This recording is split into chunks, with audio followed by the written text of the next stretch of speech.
لو انت طالب أو خريج في الجامعة ومش عارف تبدأ منين ومش عارف تحدد مجالك المهني، الفيديو ده ليك. شاهد الفيديو للنهاية وما تنساش انك تشترك في القناة الآن. ازاي تحدد مجالك المهني اللي انت فعلا شاطر فيه؟ انزل ندوات، خد كورسات، جرب حاجات كتير حتى لو كلها فشلت فيها مش مهم. المهم انك تجرب وانك تحط نفسك في حاجات كتير. ده اللي هيخليك تكتشف نفسك، ده اللي هيخليك تفهم ايه المهارات اللي فعلا انا شاطر فيها ومستعدة اتعلمها واطور فيها لحد ما اوصل واحقق نجاح كبير. 3 حاجات اسهلهم لنفسك. لو ال3 دول متوفرين في المهارة اللي بتعملها دلوقتي، اعرف ان فعلا المهارة دي هتنجح فيها. رقم 1، مهارة انا بعرف اعملها، مهارة انا مستعد اتعلمها، مهارة عليها طلب عالي في سوق العمل وليها مستقبل في ال5 سنين اللي جاي وليها دخل كبير. لو شرط واحد منهم ما تحققش من ال3 شروط دول، اعرف انك بتضيع وقت ومش هتحقق نجاح. أهلا بيكم في بودكاست رحلة العشرينات للنجاح في حياتكم الأكاديمية والمهنية مع الكوتش أماني. في مهاراتين أساسيين لازم تتعلمهم عشان تنجح في حياتك المهني، سواء أنت طالب أو خريج في الجامعة. مهارة الإنجليش هي مهارة مطلوبة في سوق العمل وعليها دخل كبير جدا، سواء هدفك إنك تشتغل في شركة أو هدفك إنك تشتغل في أي مكان. اللغة أساسي عشان تقدر تنجح وتقدر تشتغل بعد ما تتخرج. لو انت نفسك او هدفك او عندك مهارات انك تدرس لغة، فبرضو الشيء الاساسي ان عايز تطور من اللغة بتاعتك وتوصل لمستوى B2، مستوى عالي عشان تقدر تحقق الهدف وتقدر تنجح في التدريس. لو هدفك تبدأ بيزنس وتفتح قناة على اليوتيوب، فانت لازم يكون مستواك عالي في الانجليش عشان تحقق النجاح والفلوس الكتير. لو ركزت على اللغة وطورت نفسك فيها كل يوم، اللغة هتفتح لك أبواب وفرص ونجاح مهني. صناعة المحتوى، المهارة التانية بعد الإنجليش، مهارة أساسية ومطلوبة جدا. ناس كتيرة فاتحة بيزنس وبتدخل فلوس من صناعة المحتوى وحياتها متغيرة تماما. اختار المجال اللي عندك معلومات وخبرة ومهارة عالية فيه وابدأ فيه واعمل بيزنس واشتغل على تطوير نفسك في المجال وشارك جمهورك بخبرتك وبمعلوماتك. بس انت لازم تفهم صناعة المحتوى، تفهم عيوب الشغلانة، تفهم انك هتقابل ناس محبطين وسلبيين، ناس ما عندهاش لا ذوق ولا اخلاق ولا ضمير. هيشتموك كل ما تنزل فيديو، هتلاقي كده حد يطلع لك هيشتمك، هيجرحك بالكلام. فلو انت مش واثق من نفسك، انت هتقع من اول خبطة وهتكره صناعة المحتوى. صناعة المحتوى عايزة صبر. في البداية مفيش نتيجة واضحة انك هتنجح ولا نجاح باين.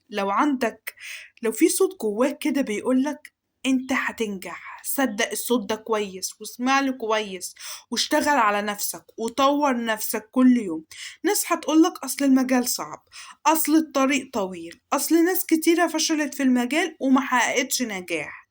يا جماعة، طريق النجاح مش سهل. هو طريق النجاح في أي مجال هو أصلا طريق موحش، صعب جدا. فأنت لازم تتعب ولازم تطور من نفسك عشان تقدر توصل. والنجاح هو بطبيعته كده، ايه حاجة عشان أنجح فيها؟ جيبولي حاجة واحدة عشان أنجح فيها، فهو حاجة سهلة. وبعدين في حاجة أنت لازم تفهمها كويس جدا. في بداية مشوار طريقك ورحلتك، محدش هيكون مؤمن بيك، محدش مصدق ان انت هتنجح، محدش واثق ان انت هتنجح. لا الناس على السوشيال ميديا ولا حتى اهلك ولا اصحابك ولا القريبين منك، محدش مصدقك غير نفسك، ومحدش هيشوف حلمك غير نفسك. انا قريت مقولة في كتاب دكتور إبراهيم الفقي، والمقولة دي واقعية وفعلية. محدش هيكتشف قدراتك ولا مهاراتك غير نفسك. أنا ربنا مديني مهارات، مديني قدرات. لو المهارات دي قعدت مع نفسي وركزت فيها، فأنا حياتي هتتغير تماما.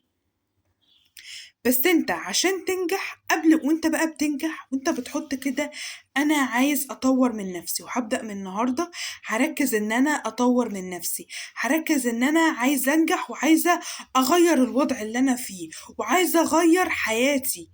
فانت ربنا بقى هيحطك في وحدة ربنا هيحطك في معاناة، ربنا هيحطك في ظروف صعبة ومؤلمة، ربنا هيحطك ان انت هتخسر اصدقائك وصحابك اللي انت كنت بتحبهم، وهتكون وحيد تماما ومعزول عن كل الناس، معزول عن اصدقائك، حتى عن اهلك. بقيت تقعد لوحدك وتقعد تفكر، طب انا هعمل ايه، طب انا هطور نفسي في ايه، طب انا شاطر في ايه، وايه الحاجة اللي شاطرة فيها وايه الحاجة اللي انا مش شاطرة فيها.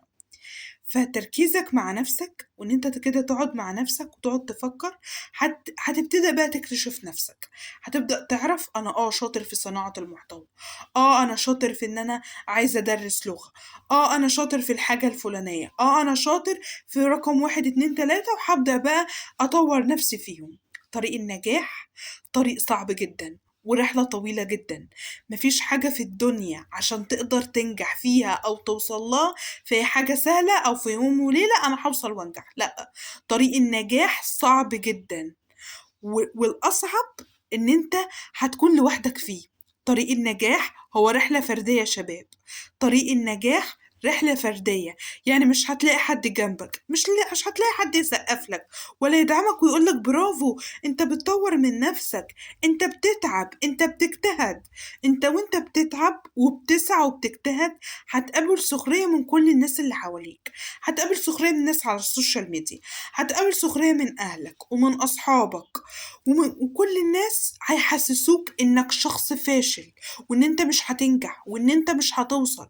بس في صوت جواك بيقولك انت هتنجح، انت هتوصل. صدقه كويس جدا، صدق نفسك. انا ما قابلتش اي شخص ناجح ولا عارفة اي شخص ناجح غير وهو عنده صفة مشتركة، عنده صفة الثقة بالنفس. يعني هحكي لكم موقف حصل معايا. أنا من ساعة ما بدأت صناعة المحتوى وأنا محدش كان مؤمن بيا.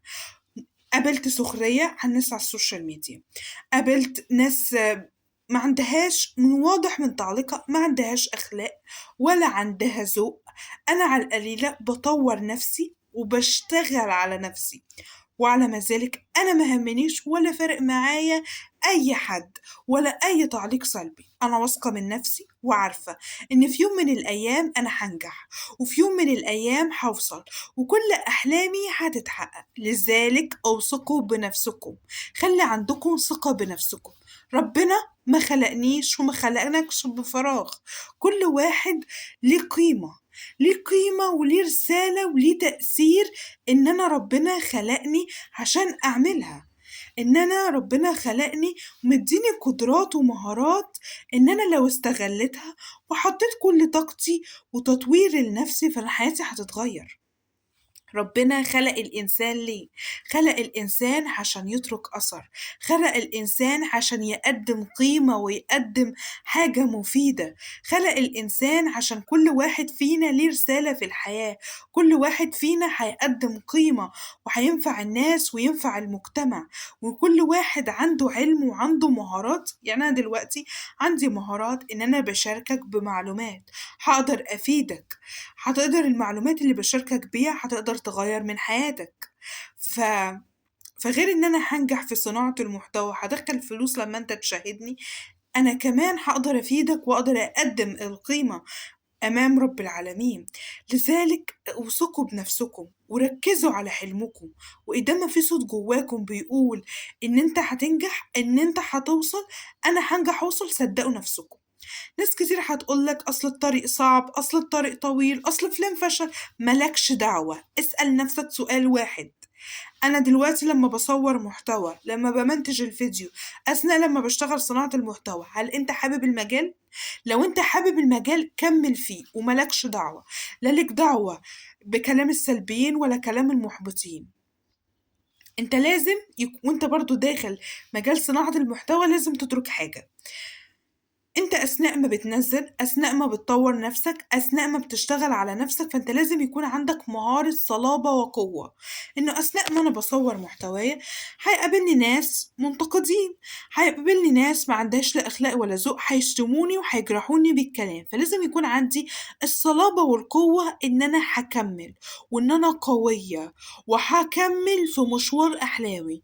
ان شاء الله مليون شخص شتمني وهاجمني فانا هكمل، أنا قوية وهكمل ومركزة على حلمي، ومفيش حاجة هتقدر تكسرني ولا تهزمني ولا بكلمة.